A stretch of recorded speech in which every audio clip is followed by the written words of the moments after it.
민수기 23장. 발람이 발락에게 말하였다.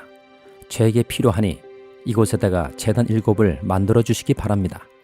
그리고 저에게 필요하니 이곳에다가 숫송아지 7마리와 순양 7마리를 준비하여 주시기 바랍니다. 그리하여 발락은 발람이 말한 대로 하였다.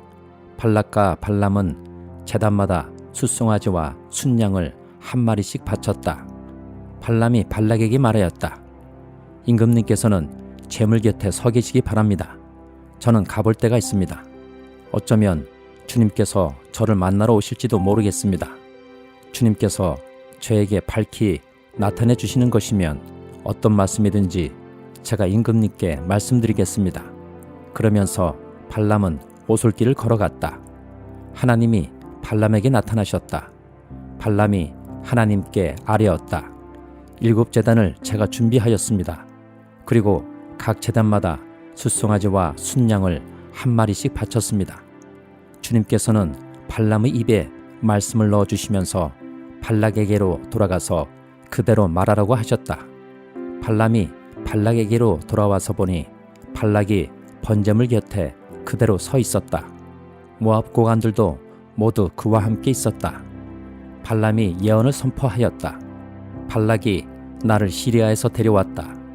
모압의 왕이 나를 동쪽 산골에서 데려왔다. 와서 자기에게 유리하게 야곱을 저주하라 하고 와서 이스라엘을 규탄하라 하였지만 하나님이 저주하지 않으시는데 내가 어떻게 저주하며 주님께서 꾸짖지 않으시는데 내가 어떻게 꾸짖으랴. 바위 산꼭대기에서 나는 그들을 내려다본다. 언덕 위에서 나는 그들을 굽어본다. 홀로 사는 저 백성을 보아라. 그들 스스로도 자신들을 여러 민족들 가운데 하나라고 생각하지는 않는다. 티끌처럼 많은 야곱의 자손을 누가 셀 수 있겠느냐? 먼지처럼 많은 이스라엘의 자손을 누가 셀 수 있겠느냐? 나는 정직한 사람이 죽듯이 죽기를 바란다. 나의 마지막이 정직한 사람의 마지막과 같기를 바란다. 발락이 발람에게 말하였다. 지금 무엇을 하고 있는 거요? 대적들을 저주해달라고 당신을 데려왔습니다. 그런데 당신은 그들에게 복을 빌어 주었습니다. 발람이 대답하였다. 주님께서 나의 입에 넣어주시는 말씀을 말하지 말란 말입니까? 발락이 그에게 말하였다. 나와 함께 다른 곳으로 가서 보시기 바랍니다. 거기에서는 그들의 일부만 보일 것입니다. 그들이 전부 다 보이지는 않을 것이니 거기에서 나에게 유리하도록 그들을 저주하여 주시기 바랍니다. 그리하여 발락은 발람을 소빔 들판 비스가 산꼭대기로 데리고 갔다.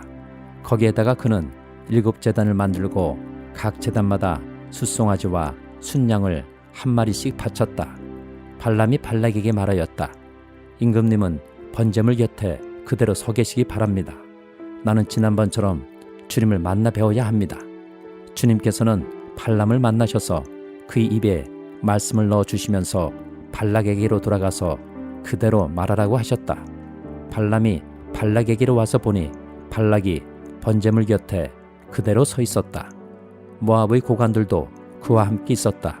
발락이 그에게 물었다. 주님께서 무슨 말씀을 하셨습니까? 발람이 예언을 선포하였다. 발락은 와서 들어라. 십보로의 아들은 나에게 귀를 기울여라. 하나님은 사람이 아니시다. 거짓말을 하지 아니하신다. 사람의 아들이 아니시니 변덕을 부리지도 아니하신다. 어찌 말씀하신 대로 하지 아니하시랴. 어찌 약속하신 것을 이루지 아니하시랴. 나는 축복하라 하시는 명을 받았다. 주님께서 복을 베푸셨으니 내가 그것을 바꿀 수 없다. 주님께서는 야곱에게서 아무런 죄도 찾지 못하셨다. 주님께서는 이스라엘에게서 어떤 잘못도 발견하지 못하셨다. 그들의 주 하나님이 그들과 함께 계신다. 주님을 임금으로 떠받드는 소리가 그들에게서 들린다. 하나님이 그들을 이집트에서 이끌어내셨다. 그에게는 들소와 같은 힘이 있다.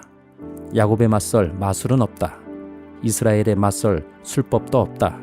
이제는 사람들이 야곱과 이스라엘에게 물을 것이다. 하나님이 하신 일이 어찌 그리 크냐고. 보아라, 그 백성이 암사자처럼 일어난다. 그들이 숫사자처럼 우뚝 선다. 짐승을 잡아먹지 아니하고는 짐승을 찔러 그 피를 마시지 아니하고는 눕지 아니할 것이다. 발락이 발람에게 말하였다. 그들에게 저주도 빌지 말고 그들에게 복도 빌지 마시오. 발람이 발락에게 이렇게 대답하였다. 무엇이든 주님께서 내게 말씀하신 것만을 말하겠다고 내가 말씀드리지 않았습니까? 발락이 발람에게 말하였다. 함께 가시기 바랍니다. 내가 당신을 다른 곳으로 데리고 가겠습니다.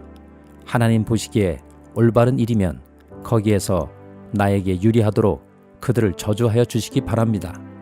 발락은 발람을 광야가 내려다 보이는 보올산 꼭대기로 데리고 갔다. 발람이 발락에게 말하였다. 저에게 필요하니 이곳에다가 제단 7을 만들어 주시기 바랍니다. 그리고 저에게 필요하니 이곳에다가 숫송아지 7마리와 순양 7마리를 준비하여 주시기 바랍니다. 그리하여 발락은 발람이 말한 대로 하였다. 제단마다 숫송아지와 순양을 한 마리씩 바쳤다. 시편 64장. 하나님, 내가 탄식할 때에 내 소리를 들어주십시오. 원수들의 위협에서 내 생명을 지켜주십시오. 악인들이 은밀하게 모의할 때에 나를 숨겨주시고 악한 일을 저지르는 자들의 폭력에서 나를 지켜주십시오.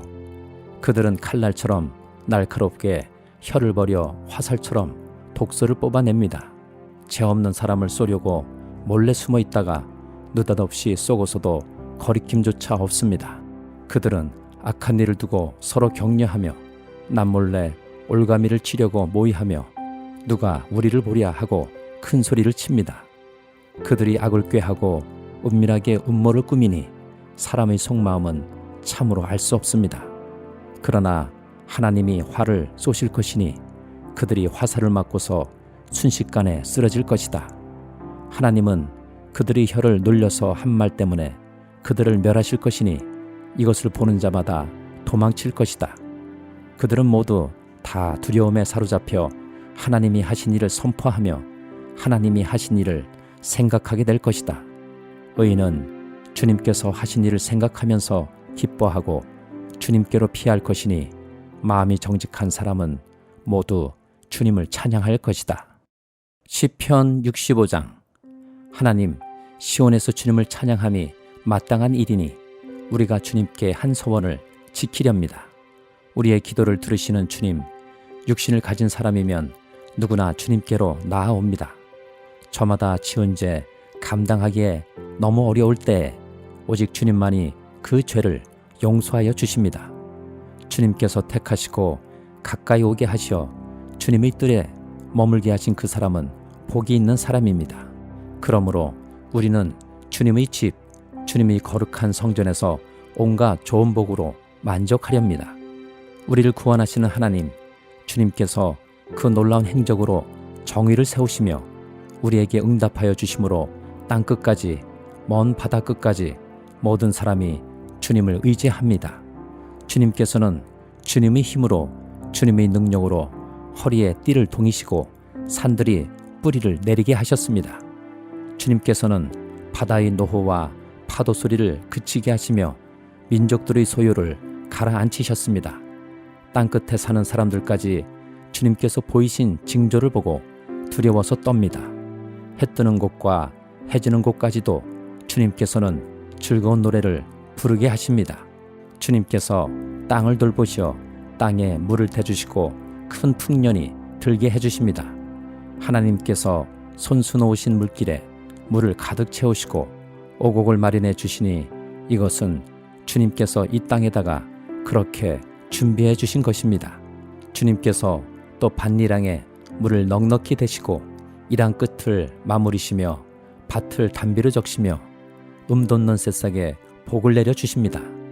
주님께서 큰 복을 내리시어 한 해를 이렇듯 영광스럽게 꾸미시니 주님께서 지나시는 좌치마다 기름이 뚝뚝 떨어집니다.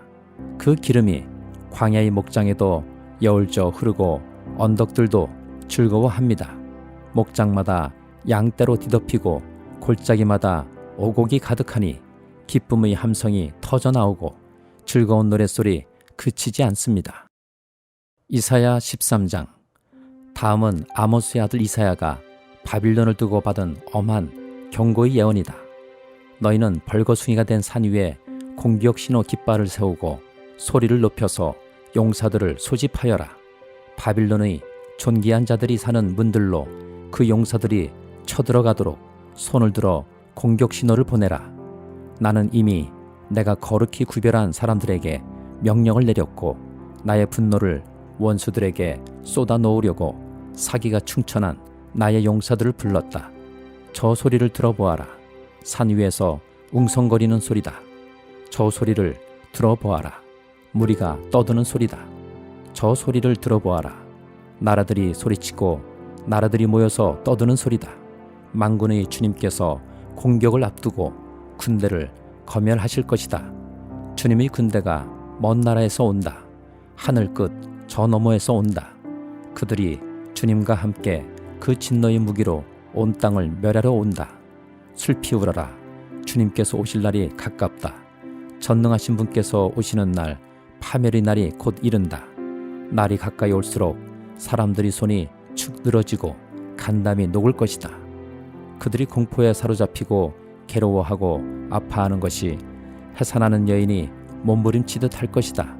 그들은 놀라 서로 쳐다보며 공포에 질릴 것이다. 주님의 날이 온다. 무자비한 날, 진노와 맹렬한 분노의 날, 땅을 황폐하게 하고 그 땅에서 죄인들을 멸절시키는 주님의 날이 온다. 하늘의 별들과 그 성자들이 빛을 내지 못하며 해가 떠도 어둡고 달 또한 그 빛을 비치지 못할 것이다. 내가 세상의 악과 흉악한 자들의 악행을 벌하겠다. 교만한 자들의 오만을 꺾어놓고 포악한 자들의 거만을 낮추어 놓겠다. 내가 사람들의 수를 순금보다 희귀하게 만들고 오빌의 금보다도 드물게 만들겠다. 하늘이 진동하고 땅이 흔들리게 하겠다.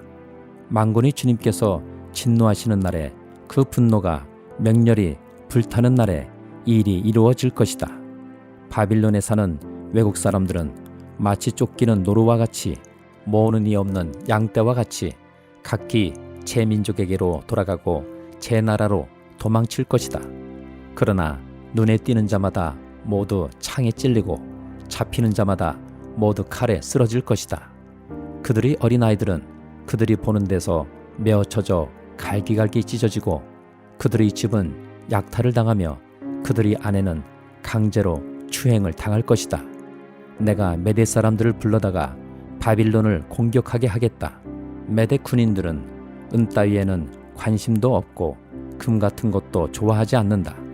그들은 활로 젊은이들을 쏘아 갈기갈기 찢어 죽이며 갓난아기를 가엾게 여기지 않고 아이들을 불쌍히 여기지 않는다. 나라들 가운데서 가장 찬란한 바빌로니아 사람의 영예요 자랑거리인 바빌론은 하나님께서 멸망시키실 때에 마치 소돔과 고모라처럼 될 것이다. 그곳에는 영원토록 사람이 살지 못하며 오고 오는 세대에도 사는 사람이 없을 것이다. 떠돌아다니는 아랍 사람도 거기에는 장막을 치지 않으며 목자들도 거기에서는 양떼에게 풀을 뜯기지 않을 것이다. 거기에는 다만 들짐승들이나 뒹굴며 사람이 살던 집에는 부르짖는 짐승들이 가득하며 타조들이 거기에 깃들이며 산양들이 그 폐허에서 뛰어놀 것이다. 화려하던 궁전에서는 승냥이가 울부짖고 화려하던 신전에서는 늑대가 울 것이다. 그때가 다가오고 있다. 그날은 절대로 연기되지 않는다. 베드로전서 1장. 예수 그리스도의 사도인 베드로가 본도와 갈라디아와 갑바도기아와 아시아와 비두니아에 흩어져서 사는 나그네들인 택하심을 입은 이들에게 이 편지를 씁니다. 하나님 아버지께서 여러분을 미리 아시고 성령으로 거룩하게 해주셔서 여러분은 순종하게 되고 예수 그리스도의 핏부림을 받게 되었습니다. 여러분에게 은혜와 평화가 더욱 가득 차기를 빕니다. 우리 주 예수 그리스도의 하나님 아버지께 찬양을 드립시다. 하나님께서는 그 크신 자비로 우리를 새로 태어나게 하셨습니다. 그리하여 그는 죽은 사람들 가운데서 예수 그리스도가 부활하심으로 말미암아 우리로 하여금 산소망을 갖게 해주셨으며 썩지 않고 더러워지지 않고 낡아 없어지지 않는 유산을 물려받게 하셨습니다. 이 유산은 여러분을 위하여 하늘에 간직되어 있습니다.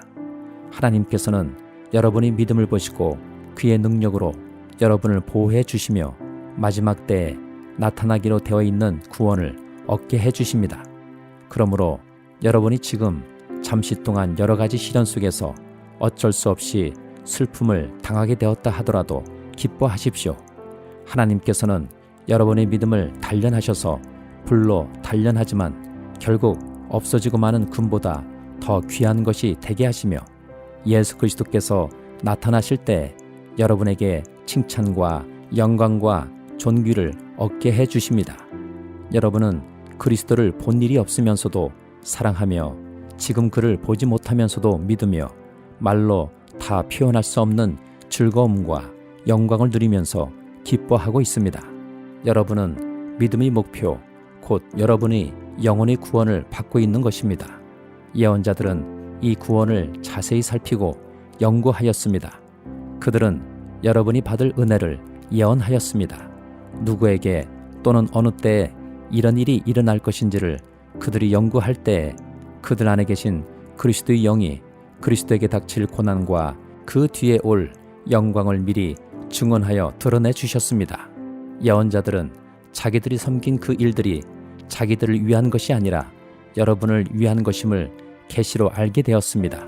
그 일들은 하늘로부터 보내주신 성령을 힘입어서 여러분에게 복음을 전한 사람들이 이제 여러분에게 선포한 것입니다.